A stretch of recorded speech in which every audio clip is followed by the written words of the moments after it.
What's it worth? Do I have something here? Any value here? So many people lately have been posting a pic of a coin on social media groups and asking these one-line questions. Not to mention only a pic, but it's usually of one side and it's going to be out of focus like that. So,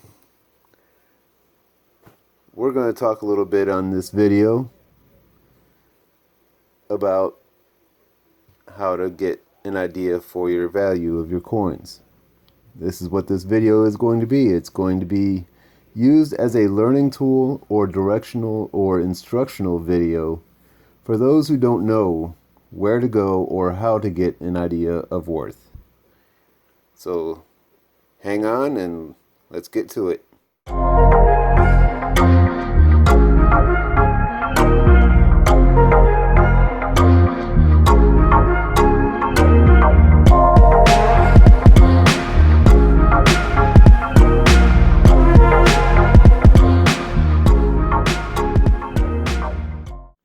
Alright, so we have 3 coins here and we want to know what the value is of them. So there are so many resources that we can use to get an idea of what the coin might be worth, and we're going to look at them today. The first thing you need to do before you even get into those resources is actually know what it is you have, what coin it is. It could be a Lincoln Wheat Cent, a Liberty V nickel with no cents, a half dime, Standing Liberty quarter, a Barber dime, and so on. There's so many different coins to look at. These are just 3 of them. So, once you know what you have, now you need to see what grade the coin might be. But before we get to that, we're going to look at these coins.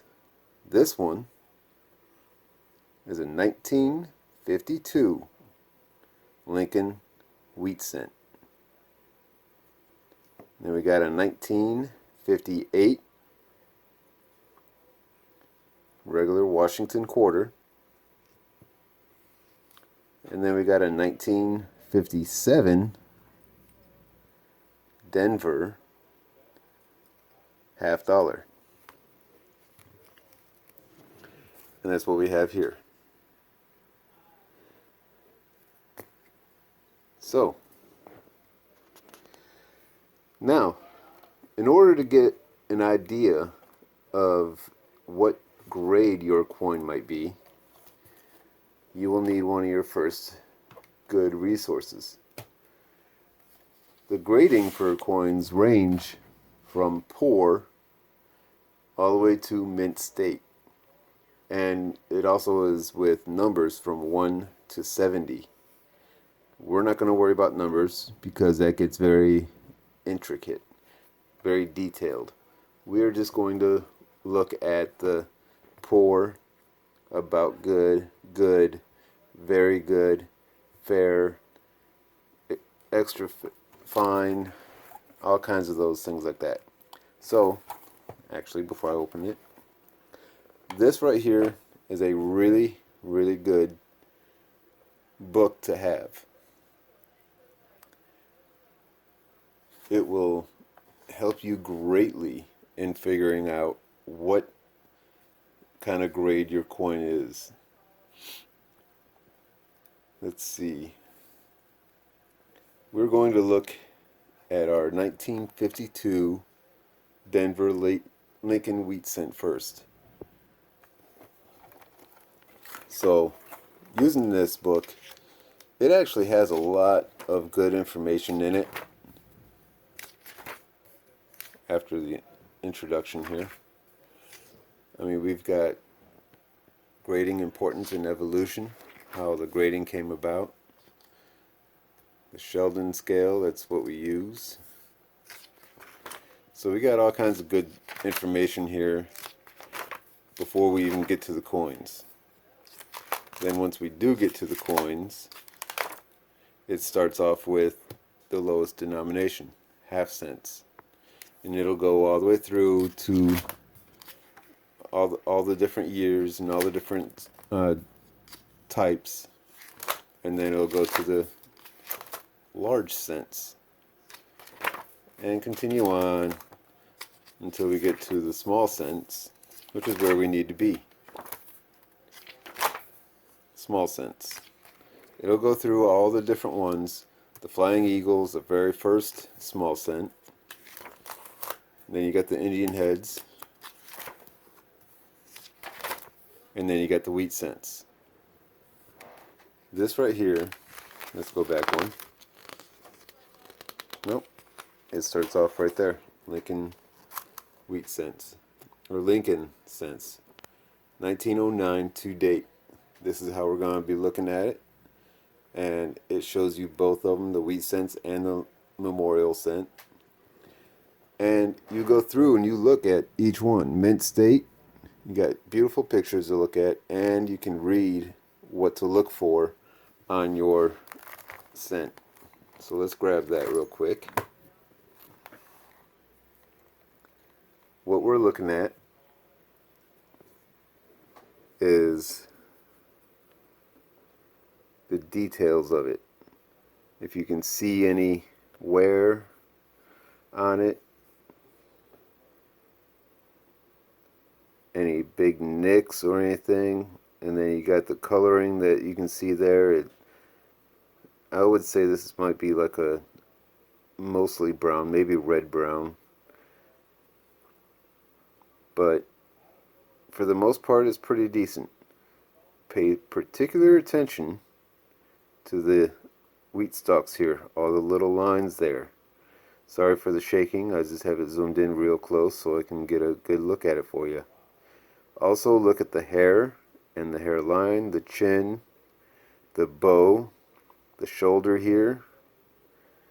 Need to look at all that, the high cheekbone area there, because when you start looking, let me back out here, when you start looking, you'll see, like for extremely fine, slight wear shows on hair above ear, on the cheek, and the jaw, which is pretty much all the spots I just told you to look at. Then you look on the reverse. High points of wheat stalks are lightly worn, but each line is clearly defined.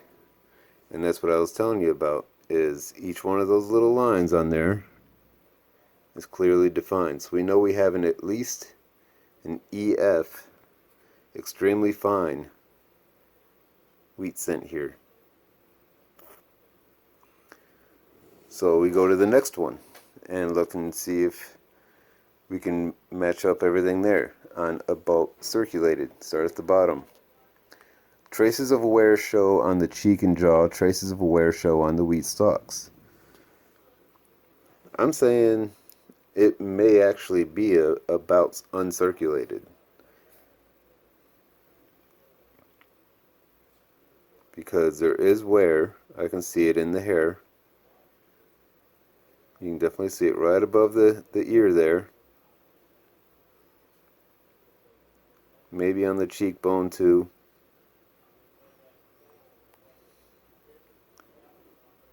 And then on the wheat stalks, maybe some on the main part here, where you can see it looks like it's kind of like been rubbed and polished type of look to it. So there you go. I'm calling that one about circulated, probably AU50. So we got that one.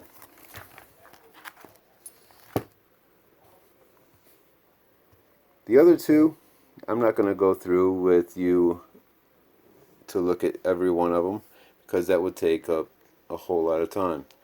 But you already got the idea when I went through with the wheat cent. I'll go through and look at the other two and come out with what I believe the grades are.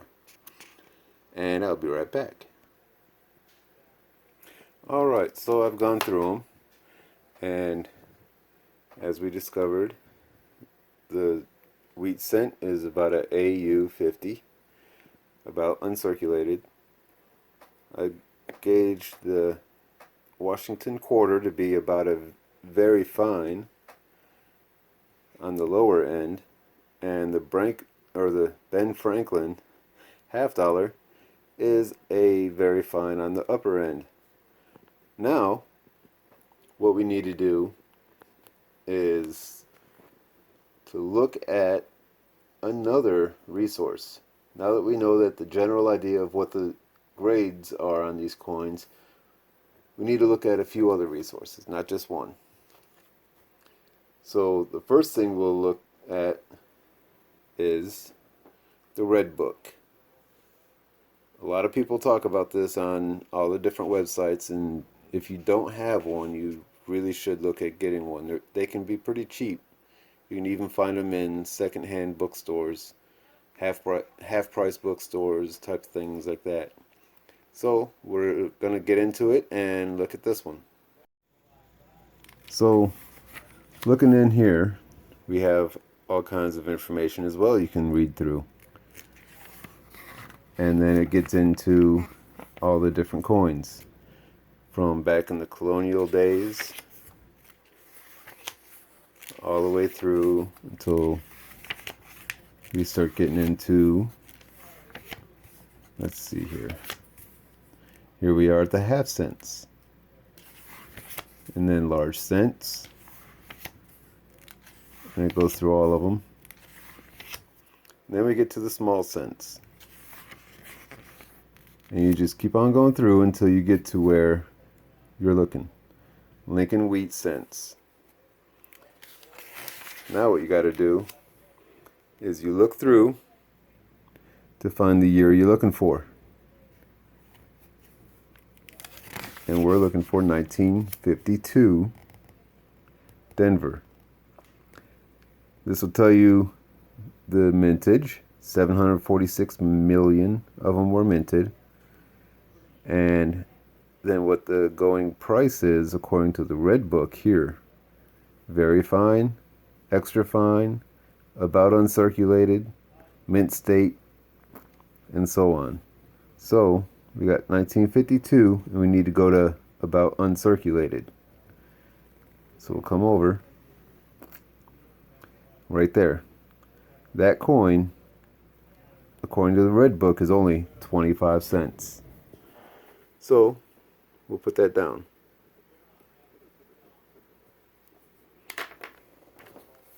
Now, of course, you do that with all the other ones. Go through, you've got dimes and then finally quarters. And we're looking for 1958.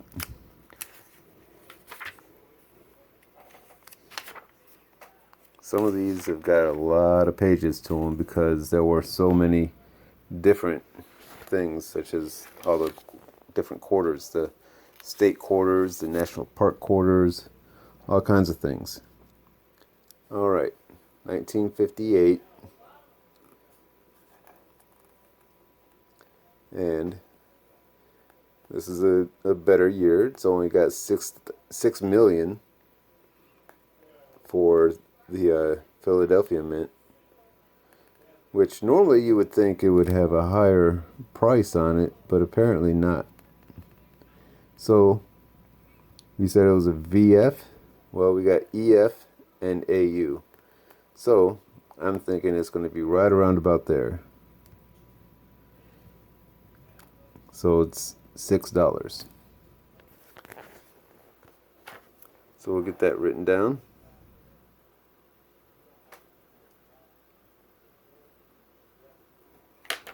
And then we'll look at the half dollars. Alright, and we said it was a 1957 Denver. Where are we at? Still got plenty of time, plenty more to go. There we go. Oh, one too far. 1957 Denver. We got the VF20, then EF40, and I thought mine was right in the middle of those two, so I'm just going to go with the $10 anyway. And we'll write that down. Now, here's the crazy part.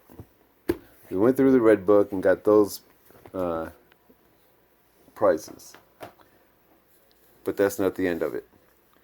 We're also going to look at a website called mintstate.com. So let me get you there. And here we are on mintstate.com. This website you can go to and put in whatever type of coin it is you have. And when you go to it, it'll automatically pull up the dollar denomination, the Morgan series type, and you can only check on the business direct. So if you have a proof, this will not work so well for you. But what you'll do is you'll just go ahead and click on the first one you want to check. We'll go to the cents, and it'll take a few seconds for it to load up. Once it gets loaded up, it'll already go to Lincoln, which is where we want. Now we got to go down and find what year we're looking for. It starts at 1909 and it continues all the way through till today. But we're only going to 1952, and this is where it plays into whether if it's a red, brown, or brown color on the pennies. So we're at a 1952 Denver. We'll take that up to the top so we can match up with the grading up there. And I said it was a red brown, and it's an about uncirculated. So we gotta go over to the AU, and for some reason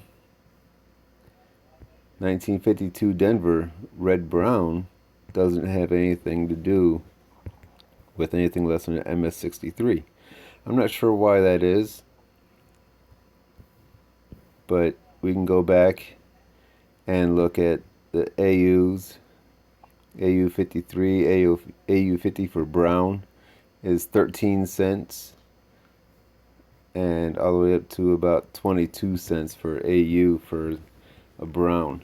Now, of course, it's going to be a little higher because it does have a little bit of that red color still in there. So maybe 25 cents is a good idea of that price. So we'll go ahead and write that down as 25 cents as well. That's my guesstimation, since it's not showing a red-brown price in the AU range. Now we want to go and look at the other ones. Go to quarters, and it'll take a little bit for it to load up again. Got the Washington quarter pulled up. Now we just got to go down to find 1958. Pardon me. There it is. 1958. And we are looking for a VF. And it looks like this one is going to tell us it's $5.20. So let's write that one down. A little bit lower than what the red book says. And then we'll go ahead and look at half dollars, which is right here. And it actually pulled straight up to the Franklin half dollar, which is cool. So we can go ahead and scroll down, do the same process all over again. 1957 Denver we're looking for, and we're looking for the VF again, and it looks like it's going to stay at $10 for that. So it's the same price as the red book quoted. So that was one other resource other than the red book that we can use to get an idea of value.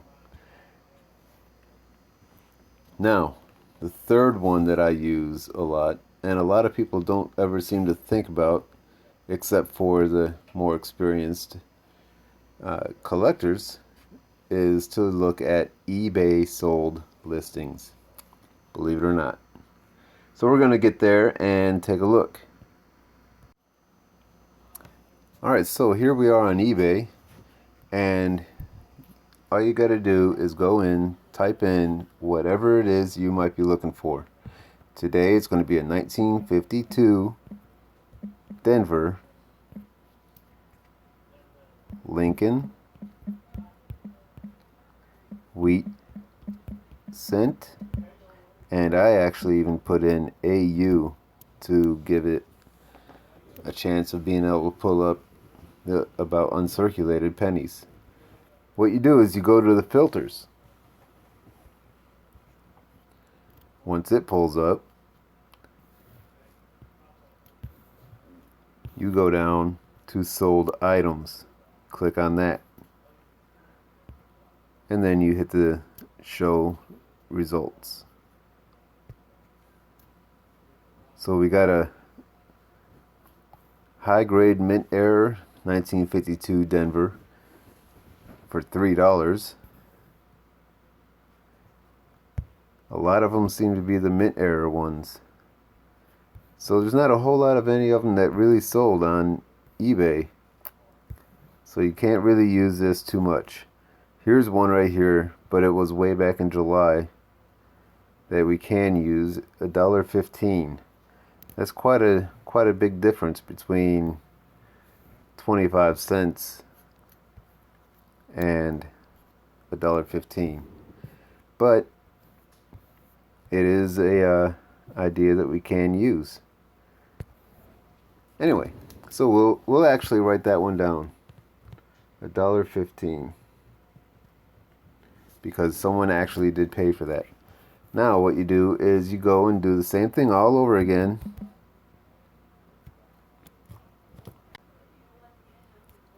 Alright, so 1958 Denver Washington quarter in VF condition. Got one that sold just a couple of days ago for $7.99. Another one for $6.95. Can't really see what that one went for.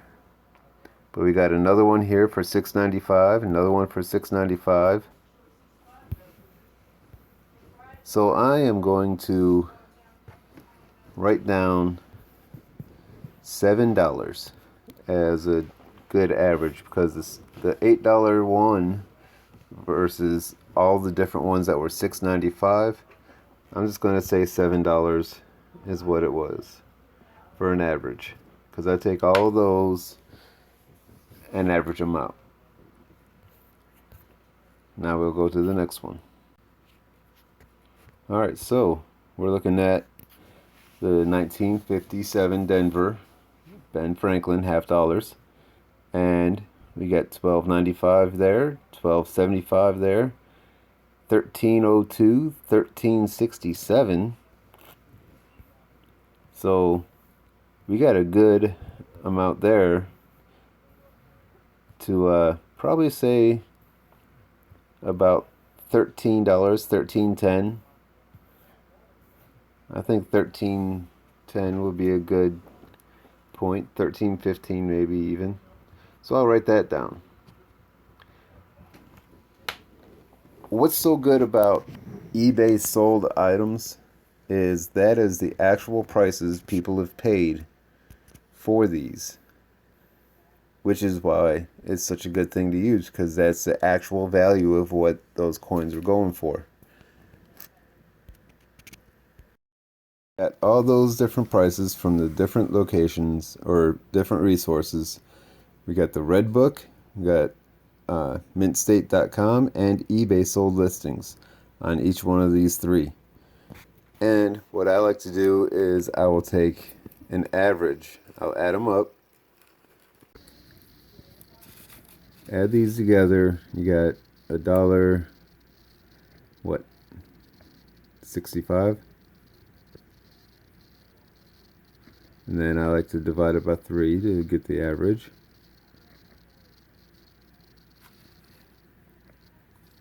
That's going to be 53 cents.